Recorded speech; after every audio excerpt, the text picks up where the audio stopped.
Hello friends, నేను శరణ్యాని. ఇవాళ సంసారం ఒక సాగరం 10వ భాగంలో చదువుకుందాము. రచించిన వారు మీనా ముక్తేశ్వర్ గారు. పక్కనే ఉండి రక్షణగా ఉన్నాము కానీ ఒక ఆడకూతురు 2 పిల్లలను పెట్టుకుని ఒక్కరోజు కూడా పట్టించుకోలేదు వాడు. ఈ ఊర్లో మామూలు వాళ్ళు ఉన్నారా? మా శివయ్య అంటే అందరికీ భయం, అందుకే ఈ ఇళ్ళ జోలికి ఎవరూ చూడరు అని మనసులో అనుకుంటూ జాహ్నవిని తలుచుకుని కళ్ళు తుడుచుకుంది గౌరమ్మ. జాహ్నవి ఏడుస్తూ ఉంది. అమ్మా, నన్నెందుకు ఇక్కడికి పంపించావు? నీకు ఇష్టం లేకుండా పోయిందా నేనంటే? నాన్నకి ఎలాగూ ఇష్టం లేదు, నీకు ఇష్టం లేదా నేనంటే? ఎందుకంత గారాబంగా పెంచావు? ఇక్కడ నాకు చాలా భయంగా ఉంది. నన్ను బాగా చూసుకుంటానని చెప్పారు, నా మెడలో ఇది కట్టారు, ఇంకా రాలేదని మనసులో అనుకుంటూ మొట్టమొదటిసారిగా భర్త కోసం ద్వారం దగ్గరున్న తడిక వైపు చూసింది. ఆ తడిక తీసిన శబ్దం వస్తే ఎవరో ఒకరు వస్తారని ఏడ్చింది. చాలు, ఇక్కడ లే తల్లి, నీకు దండం పెడతాను, అందరూ నా మీద పడి చేస్తారని తిట్టుకుంటూ జాహ్నవి చెయ్యిని పట్టుకుని ఒకలాగు లాగింది అంజమ్మ. ఇంత బరువు ఉన్నాము, ఏం పెట్టి పెంచింది మీ అమ్మ అని తిడుతూ ఉంది అంజమ్మ. మా అమ్మ నాకు రోజు అన్నంలో వెన్నపూస వేస్తుంది. మా ఇంట్లో గోమాత ఉంది, ఆవు పాలు ఉంటాయి, అవి తాగుతాను నేను రోజు. అక్కడ పెరుగు చాలా రుచిగా ఉంటుంది. మా అమ్మ కూరలో కారం ఎక్కువ వేయదు, చక్కగా నెయ్యి వేసి పెడుతుందని అమాయకంగా చెప్తున్న జాహ్నవి వైపు చూసిన అంజమ్మకు అరికాల మంట నడినెత్తికెక్కింది. అందుకే ఇలా ఉన్నావు, పో బయటికి, పని పాట తెలియకుండా పెరిగావంటూ గొనుకుతూ ఉంది. పైకి మాట మాత్రం వినపడకుండా జాహ్నవి ఏడుస్తూ బయటకు వచ్చింది. పొట్టుపోయి కూర లేదా? నువ్వు అన్నది వేర్లంకమ్మ పెద్దగా. లేదత్తమ్మ, నాకు రాదు, చెయ్యి నలిగిందన్నది జాహ్నవి. చూడ్డానికి మరీ అమాయకంగా ఉందని మనసులో అనుకున్న వేర్లంకమ్మ, ఏం రాసుకున్నావు? ఆకుపసరు రాస్తా ఇట్రా అన్నది పెద్దగా వేర్లంకమ్మ. మరేమో అక్క కారం పెట్టింది, ఇక్కడ చాలా మంట పుడుతుంది, కట్టు కట్టింది అని జాహ్నవి చెప్తుంటే అంజమ్మకు లోపల భయం కలిగింది. ఏమంటుందో చూద్దాం అనుకుని వింటూ ఉంది. ఏమొచ్చింది దానికి పోయే కాలం? నీకు బుద్ధి ఏమైంది?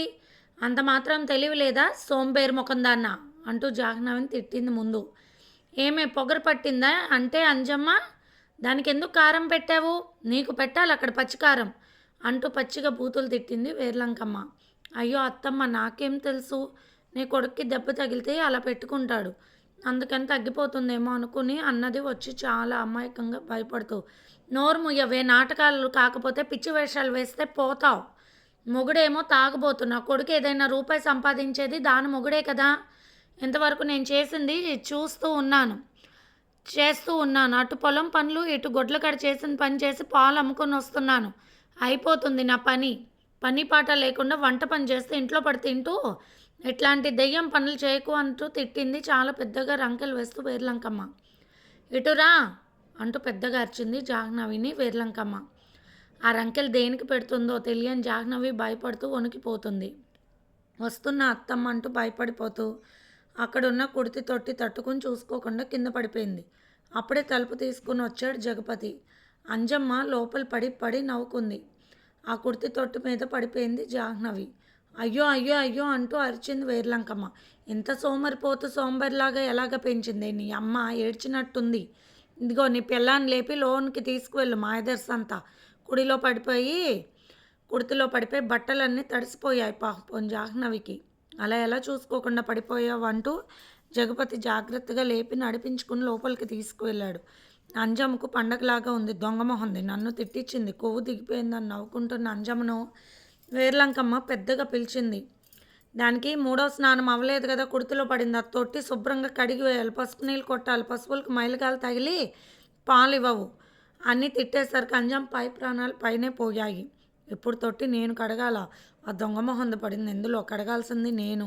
అలాగే అత్తమ్మ అంటూ ఆ నీళ్ళన్నీ తోడి కంపు కొడుతుంటే ముక్కు మూసుకొని బయట పారబో శుభ్రంగా కడగడం మొదలుపెట్టింది అంజమ్మ తిట్టుకుంటూ మనసులో.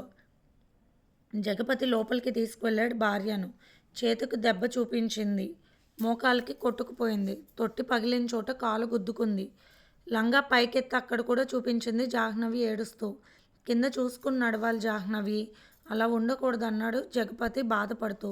ఈ చెయ్యికి దెబ్బ ఎలా తగిలింది అని తెలుసుకున్నాడు. ఆ తర్వాత ఉదయం చేసిన పని కూడా తెలుసుకున్నాడు. అలా చెప్పినవి నమ్మేసి అలా ఉండిపోతే ఎలా? కారం మంట పుడుతుంది కదా అని తెలుస్తుంది కదా, బాగా తిట్టింది అక్క. నాకు భయం వేసింది. నేనేమీ మాట్లాడలేదంటూ ఏడ్చింది జాహ్నవి. ఇంకెప్పుడు ఇలా ఏడవకూడదు సరేనా? శుభ్రంగా స్నానం చెయ్యి అని చెప్పాడు జగపతి. అక్కడున్న వేడి నీళ్ళు బకెట్ నిండా తీసుకుని బాత్రూంలో పెట్టాడు. వెళ్ళు వేడి చూసుకుని అప్పుడు పోసుకో నీళ్ళు అని చెప్పాడు జగపతి బాధపడుతూ మనసులో. ఈ లోకం తీరే అంత అమాయకంగా ఉంటే ఆటలు ఆడుతుంది. అదే ఎదురుకు తిరిగితే కంటికి కనపడకుండా పరిగెడుతుంది. అక్క చెప్పిన మాటలు గుర్తు తెచ్చుకుంటూ ఉన్నాడు జగపతి. చిన్న బాటిల్లో కొబ్బరి నీళ్ళు జిలేబీ తీసుకొచ్చి అక్కడ పెట్టాడు జగపతి. స్నానం చేసి వచ్చింది లోపలికి జాహ్నవి. ఒక రకంగా బాధగా భయపడుతున్న జాహ్నవిని దగ్గరికి తీసుకుని భయపడుకు నేనున్నాను కదా అంటూ నవ్వాడు జగపతి.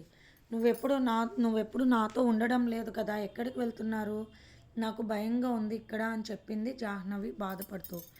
నాళ్ళు తను ఇంటికి ఎందుకు రావాలో అనిపించేది. ఇప్పుడు అమాయకంగా ఒక జీవి తన కోసం ఎదురు చూస్తూ ఉంటుందన్న విషయం బాగా అర్థమైంది జగపతికి. ఇదిగో నీకోసం జిలేబీ తీసుకువచ్చాను అంటూ తినిపించాడు జగపతి.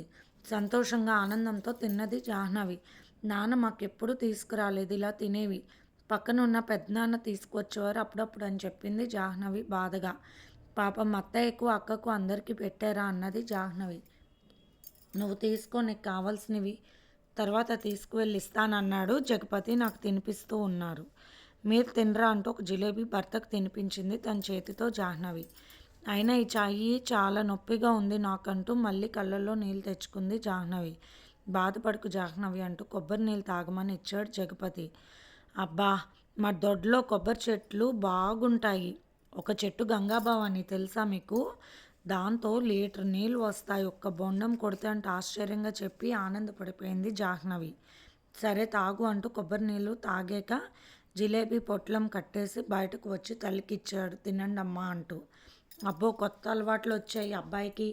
తల్లికి పెట్టాలని తెలిసిందిలే, అది చాలు. మరి నీ పెళ్ళానికి ఇచ్చావా అన్నది వేర్లంకమ్మ. ముందు మీకు ఇమ్మని చెప్పింది అన్నాడు జగపతి. పర్వాలేదు, మర్యాదలు తెలుసులే అనుకుని ఆకలి మీద ఉన్న వేర్లంకమ్మ జిలేబీ తింటూ అంజమ్మని పిలిచి రెండిచ్చింది. జగపతిని పిలిచి రెండిచ్చింది. మిగిలినవి చక్కగా తింటూ ఉంది. అందుకే అందరికీ కావాలని ముందే ఎక్కువ తీసుకొచ్చాడు జగపతి. కుర్తి తొట్టి శుభ్రంగా కడిగి పసుపు నీళ్ళతో కడిగి ఎండబెట్టింది అంజమ్మ. తర్వాత గబగబా జొన్న జావ కాసి అందరికి ఇచ్చింది. ఇంతలో శేషగిరి తూలుతో వచ్చాడు. శేషగిరికి కూడా జావ ఇస్తుంటే ఏం కలిపేవే అందులో? విషం కూడా పెట్టేస్తుంది నీ కోడలు. జాగ్రత్తగా చూసి తాగమ్మా, సరాసరా స్వర్గానికి పోతావు. అరే బయటకు వచ్చి పడుకోరా చిన్నోడా, అలా లోపల ఉండకు అంటూ కేకలేసింది వేర్లంకమ్మ. కోడలు వాకిట్ చేరింది కదా, స్నానం కాలేదు అందుకే. పర్లేదమ్మా, నేను ఒక పక్కన పడుకుంటాను, బయట ఎందుకులే అన్నాడు జగపతి తలుపులు వేసుకుంటూ. మా 5-6 రోజులు పిదపకాలం, పిదప బుద్ధులు ఎవరు చెబుతాడు? వాకిటికి ఉంటే దూరంగా ఉండడం ఏవీ తెలియదు, ఎలా పెంపకాలో ఏం పెంపకాలో పాడో తిట్టుకుంటుంది వేర్లంకమ్మ కాసేపు. ఎందుకే అలా తిడతావు? మనసులో చెడు లేకుండా ఉంటే బాధ లేదు. పైకి శుభ్రం ఎంత ఉన్నా మనసులో చెడు ఉంటే ఏం చేస్తావే? ఆ చెడు ఎక్కడుందో తెలుసుకో ముందు అంటూ అంజమ్మ వైపు చూస్తూ మేడ మెట్లెక్కి వెళ్తున్నాడు శేషగిరి. ఎంత చక్కగా ఉండేవాడు. వడ్ల మిల్లులో పనిచేసి డబ్బులు ఇచ్చేవాడు. వడ్లు తెచ్చేవాడు. పొలంకి వెళ్ళి పనిచేసేవాడు. తండ్రి చచ్చిపోయిన ఇల్లు గడిపేవాడు. ఇట్లా అయిపోయాడు బిడ్డ, మొదటి సంతానం. వీడు పుట్టాకే కూడుగుడ్డ దొరికింది నాకు. మతుండి మంచి సంబంధం చూసి చెయ్యాలి కొడుకులకి. అలాగే మందం తెస్తే ఇలాగే తయారవుతారని తిడుతూ ఉన్న అత్తగారిని చూసి తెగ తిట్టుకుంది అంజమ్మ. తాగితే తప్పేముంది? ముసలిముండ మా అవ్వ కూడా తాగుతుంది. డబ్బుంటే తాగాలి, తినాలి, సంతోషపడాలి. అది తెలియక డబ్బు లేక కూటికి ఏడ్చే వాళ్ళని ఇలాగే ఏడుస్తారు అని తిట్టుకుంటూ పని చేసుకుంటుంది అంజమ్మ. అన్నం కూర రెడీ చేసింది. ముందుకు పైకి వెళ్ళి నీ మొగుడికి పెట్టు, వాడికి ముద్ద దిగదు. అంత ఎండు చేప అన్న కాల్చుకొని తీసుకువెళ్ళని చెప్పింది వేర్లంకమ్మ. ముందు ముసలిదానికి ముద్ద దిగదు అని ఆ చేప లేకపోతే అని తిట్టుకుంటూ నిప్పుల్లో చేప వేసింది అంజమ్మ. అయ్యో, కూడు తినలేదు కదా చిన్న కోడలు కొడుకు అన్నది అంజమ్మ. అక్కడ పెట్టి ఆకలేస్తే వాళ్ళే తింటారు వచ్చని చెప్పి పసపస అన్నం కలిపి చేప నంచుకుంటూ తినేసింది వేర్లంకమ్మ. పైకి అన్నం తీసుకెళ్ళింది అంజమ్మ. బిడ్డలేదు పాపలేదు, పిచ్చి వాగుడు వాగుతావు, తాగుబోతులా తయారయ్యావు, అందరూ గొడ్రాలు అంటున్నారంటూ ఓ పోరు పెట్టేసింది అంజమ్మ. ఏమిటే పైకెళ్ళో నస పెడుతున్నావు? కూడు పెట్టమంటే పిచ్చి కోతలు కోయకు అంటూ పెద్దగా అరిచింది వేర్లంకమ్మ పెద్ద కోడల్ని. అత్తగారి మాటకి లోపల పడుకుని ఉన్న జాహ్నవి భయంగా చూసింది భర్త వైపు. జగపతి ఆమె దగ్గరకు వచ్చి భయం లేదు పడుకో అని చెప్పాడు నవ్వుతూ. భర్త ఒడిలో తల పెట్టుకుని హాయిగా పడుకుంది జాహ్నవి. అలాగే గోడకి జరిగిలా పడి పడుకున్నాడు జగపతి. ఇద్దరూ నిద్రపోయారు. మరుసటి రోజు మూడో స్నానం అయిపోయింది జాహ్నవికి. ఎవరో ఒకరు పొయ్యాలి. ఆ ఇంట్లో అది కానాసి. వేర్లంకమ్మ కుంకుడికాయ పులుసు పోసి పసపసా రుద్దింది జాహ్నవి తలను. అబ్బా అమ్మ అంటూ ఉంది జాహ్నవి భయంతో. నోరు మూసుకుని ఉండు. తలకి నీళ్ళు నేను పోస్తుంటే నీ అబ్బని అమ్మని తలిస్తే వెంటే మారు మాట్లాడకుండా రుద్దించుకో అంటూ కుంకుడు రసంతో ఒత్తుగా ఉన్న జాహ్నవి తలని చకచకా రుద్దేసింది వేర్లంకమ్మ. భయంతో బిగుసుకుపోయింది జాహ్నవి. అక్కడున్న ఉడుకు నీళ్ళు పోసింది జాహ్నవి నెత్తి మీద. అబ్బా వేడిగా ఉన్నాయంటూ అరిచింది జాహ్నవి. ఓసి ఉపద్రం తగిలే ఇంత ఉడుకు నీళ్ళు కూడా పోసుకోలేవా? తెల్లగా ఉన్న శరీరం ఎర్రగా అయిపోయింది పాపం అనుకుంది మనసులో వేర్లంకమ్మ. ఒకరికొకరు అంతే. వారు పుట్టు పెరిగిన వాతావరణం, వారు కాపురం చేయడానికి వచ్చిన ఇంటి తీరు నేర్చుకుని అలా మొరటుగా తయారైపోతారు. వివరం తెలుసుకునే వీలు లేదు మరి. వారి నోటికి జడిసి ఎవరు ఏం చెప్పలేరు. వేర్లంకమ్మ తంతు అంతే. తడిక సందులో నుండి చూస్తున్న అంజమ్మ వేడి నీళ్ళు కరుస్తున్న జాహ్నవి వైపు చూసి తెగ సంతోషపడిపోయింది. నెయ్యి, వెన్నపూస, పాలు, పెరుగుతో పెరిగింది శరీరం. అందుకే జున్ను ముక్కలాగా ఉంది సుప్నాతి. దాని ఒళ్ళు అని ఆశ్చర్యంగా బుగ్గలు నొక్కుని వెళ్ళింది అంజమ్మ. ఈరోజు తొందరగా కొట్టు నుండి వచ్చాయి అని చెప్పింది వేర్లంకమ్మ కొడుక్కి అర్థమయ్యేలాగా. జగపతికి చాలా సంతోషం కలిగింది. చూద్దాం ఈ రోజైనా అని మనసులో అందంగా ఊహించుకున్నాడు నవ్వుతూ. మోటుగా ఉండేవాడు, నీట్గా తయారవుతున్నాడు పెళ్ళం కోసమని అంజమ్మ జగపతిని తిట్టుకుంటూ మనసులో లోపలికి వెళ్ళిపోయింది. పసుపు పచ్చి పట్లంగాకి ఎర్ర అంచుంది. ఎర్ర ఓని అనుకుని చాలా అందంగా కనిపిస్తుంది జాహ్నవి. అమ్మ ఈరోజు కొట్టు తీయాలా అన్నాడు జాహ్నవి వైపు చూస్తూ జగపతి నవ్వుకుంటూ మనసులో. ఆ కొట్టు కూడా తీయకపోతే కూడేమి తింటారా మీరు? మీ అన్న చేసే కష్టం వాడి తాగుడికే సరిపోతుంది. కొట్టుకు వెళ్ళి పెందలాడే వచ్చేసే అంటూ నవ్వింది వేర్లంకమ్మ. కొట్టు తీస్తాను అక్క చెప్పినట్టు దేవుడికి అగరవత్తులు వెలిగించి దండం పెట్టుకున్నాడు జగపతి. వరలక్ష్మి చెప్పిన మాటలు గుర్తుకు వచ్చే జగపతికి. కొట్టంటే ఏమనుకుంటున్నావురా? లక్ష్మీదేవి నిలయం. అక్కడ అడ్డమైన పనులు చేయకూడదు. ఎప్పుడు దేవుడికి అగరవత్తులు వెలిగించి దీపారాధన చేసుకో. ఇంత పటిక బెల్లం పెట్టు అంతే. కొట్టును దేవాలయంలా చూసుకుంటే లక్ష్మీదేవి అక్కడే ఉంటుంది వచ్చని చెప్పింది వరలక్ష్మి. అందుకే అగరొత్తులు వెలిగించి దీపారాధన చేస్తున్నాడు జగపతి. జగ్గు బావా అంటూ వచ్చింది తిప్పుకుంటూ సుబ్బలక్ష్మి. జగ్గు బావా మెల్లమెల్ల మెరిసిపోతున్నావు, కొత్త పెళ్ళికొడుకువి అంటూ కిసుక్కు నవ్వింది సుబ్బలక్ష్మి. తలెత్తి చూడకుండా దేవుడు పూజ చేసుకుంటున్నాడు మనసును అదుపులో పెట్టుకుంటూ. అక్క మాటలను పదే పదే గుర్తు తెచ్చుకుంటున్న జగపతి. పైగా అతని మనసంతా జాహ్నవి మీదే ఉండిపోయింది. ఇప్పుడు సుబ్బలక్ష్మిని చూస్తుంటే చిరాకుగా ఉంది. నిజానికి అతని మనసులో ఏంటి కొత్త పైట గాలి తగిలిందా ఏమిటి? కన్నెత్తి చూడవు, పన్నెత్తి మాట్లాడు. ఏటైంది జగ్గు బావా? ఏంటో ఒళ్ళంతా ఒకటే సల్పరంగా ఉంది, ఇక్కడ బాగా నొప్పిగా ఉంది అంటూ వయ్యారంతో కులికింది సుబ్బలక్ష్మి. పూజ చేసుకుంటున్నాను మాట్లాడుకో అన్నాడు జగ్గు. ఇదెప్పటి నుంచి? ఎక్కడున్నాడని దేవుడు మొక్కుతున్నావు? ఎదురుగా ఉండి పూజకి సిద్ధమని నీ ముందే కూకుంటే నన్ను చూడవే. ఈ అద్దాల రేఖ తొడిగితే నీకు ఊపిరి ఆగిపోతుందంటావుగా. తమలపాకులు వేసుకుని ఎర్రగా పండిన నోరు చూస్తే ఆటకు సిద్ధమంటావే. ఏటి మాట్లాడు వేటి బావా? నా వైపు మళ్ళీ నా సోకు ఒక్కసారి చూడు. ఈ జీవితం నీకే అంకితం, ఇంకెవరున్నారు తోడు? ఉన్న మొగుడు మంచానికి తోడు, ఎగిరే పైటను పట్టుకునేవాడు కావాలి అంటూ తన ఇదిలో తను మాట్లాడుతూనే ఉంది సుబ్బలక్ష్మి. కొట్టుకు ఎవరు సరుకులకి ఇంకా రారేంటని చూస్తూ ఉన్నాడు జగపతి కావాలని దేవుని పటం దగ్గర నిలబడి. ఆ దేవుడి పటం దగ్గరుండి యువతలకు రా, సెగ మీద ఉన్న పొయ్యి మీదే కదా కూడు ఊడికేది. అక్కడ పొయ్యి అంటించి ఉంచాను. చిన్న చేపలు చింత చిగురు వేసి వండి ఉంచాను. ఆట మీద ఆట ఆడుకునే బావకి చెమటలు పట్టిపోతాయి, అందుకే ఆ కూర వండి ఉంచాను అంటూ ఓ ఆ అంటూ రాగాలు తీయడం మొదలుపెట్టింది. ఇది నన్ను ఇబ్బంది పెట్టేలా ఉంది దేవుడా. ఎవరినో ఒకరిని ముందు పంపించు. జిలేబీ రుచి తెలిసిన వాడికి వేడివేడిగా జిలేబీ తయారవుతుంటే ఆపడం కష్టం తినకుండా అని కళ్ళు మూసుకుని తెలియని దేవుణ్ణి తెలియని పూజతో తెలియకుండా పూజించాడు జగ్గు. ఇంతలో ఇద్దరు అవ్వలు వచ్చారు సరుకులకి. ఏంటే లచ్చి, నీ మొగుడు అక్కడ అరుతుంటే ఏం చేస్తున్నావు ఇక్కడ?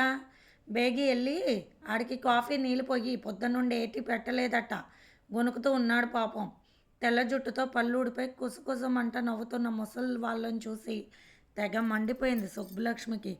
ఏంటమ్మా పొద్దున్నే వచ్చారు కొట్టు మీదకి గోల అన్నది సుబ్బలక్ష్మి. అయినా కానీ బేరం ముందు మీలాంటి వాళ్ళకి ఇస్తాడా ఏంటి అంటూ సుబ్బలక్ష్మి నీలిగింది. లోపలికి వెళ్ళి డబ్బాతో సరుకు తెచ్చి బయట సర్దుతూ ఉన్నాడు జగపతి. మాకు నీకు ఏటి తేడా? నీకని వయసుతో మిసమిసలాడుతున్నాయి. వయసు అయిపోయి మాకు తెల్లగా జుట్టు జారిపోయిన ఒళ్ళు మిసమిసలాడుతూ ఉన్నాయి. అదే సంగతి పని పాట లేకుండా పొద్దున్నే రోకలి పోట్లు అన్నట్టు సిగ్గు లేకుండా వచ్చింది. జగ్గు నీకు పెళ్ళయింది కదా, ఈ దిక్కుమాలిన గోల నీకెందుకు? ఇది ఫ్రెండ్స్ ఇవాల్టి ఎపిసోడ్. రేపు ఇంకొక ఎపిసోడ్తో మీ ముందుకు వస్తాను ఫ్రెండ్స్. బాయ్. మీకు మా సీరియల్ నచ్చినట్టయితే మీ అమూల్యమైన సమీక్షలు కామెంట్స్ రూపంలో ఇవ్వండి ఫ్రెండ్స్. బాయ్.